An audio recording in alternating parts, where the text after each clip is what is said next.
Alright, welcome back. In the last episodes, we learned how to build components, add variants, create properties, and even add smart interactions. Now we are going to take everything one step further. Today is all about nested components and overrides. This is the technique designers use when building real product UI. Things like cards, pricing sections, navbars, product tiles, and dashboard widgets. All of these use components inside components. So let's start from the simplest example. What nested components actually are. I'll do this slowly right on screen. First, I'll create a very simple button. I'll use a frame, add text inside, add auto layout, adjust the spacing and turn it into a component. Now I'll create a second component, a tiny icon. Just a small square or a shape is fine for now. Now watch what happens when I drag this icon component inside the button component. This is the moment it becomes a nested component. The button is the parent. The icon inside is another component living inside this parent. That's all nested component means. One component inside another.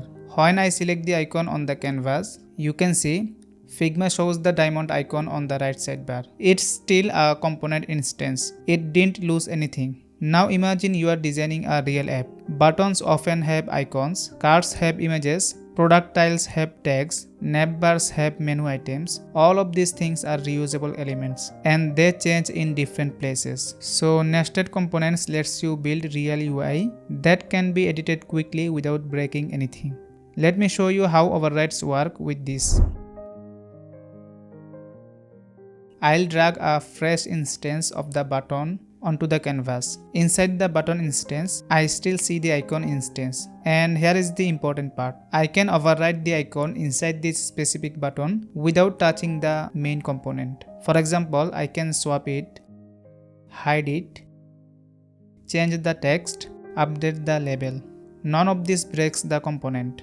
None of this disconnects anything. Overrides let you make changes only to this instance, while the main component stays clean. And if I go back and update the base button component, maybe I change spacing or add new styling. Every button in the project updates automatically, but overrides stay intact. This is exactly how design systems stay flexible without becoming messy. Let's build something slightly bigger. To make this clearer, let's prepare for a real example. I'll create 3 small components: an image component, a title text component, a button component, the one we made earlier. These are all simple, clean components. Now I'll place all 3 inside a parent frame. This frame will become a card. Then right click and turn the whole thing into a component. Now we have a card component with multiple nested components inside it. If I duplicate this card on the canvas, I can now override the image, the title text, the button label, and even the icon inside the button, all without breaking anything. The structure stays the same, only the content changes. This is the core idea behind nested components and overrides. Now that you understand how nested components work inside a card, let's go a little deeper and look at how global updates behave. Let's say I go back to the main component and change the spacing, the corner radius, or even the entire color style. Watch what happens. Every button inside every card updates instantly, but the overrides you made, like the text label or the swapped icon, stay exactly the same. They don't reset, they are protected. This is the biggest benefit of nested components. You can change your entire design system with one update, and every instance across your project adapts automatically. Nothing breaks, nothing shifts randomly. Everything stays clean.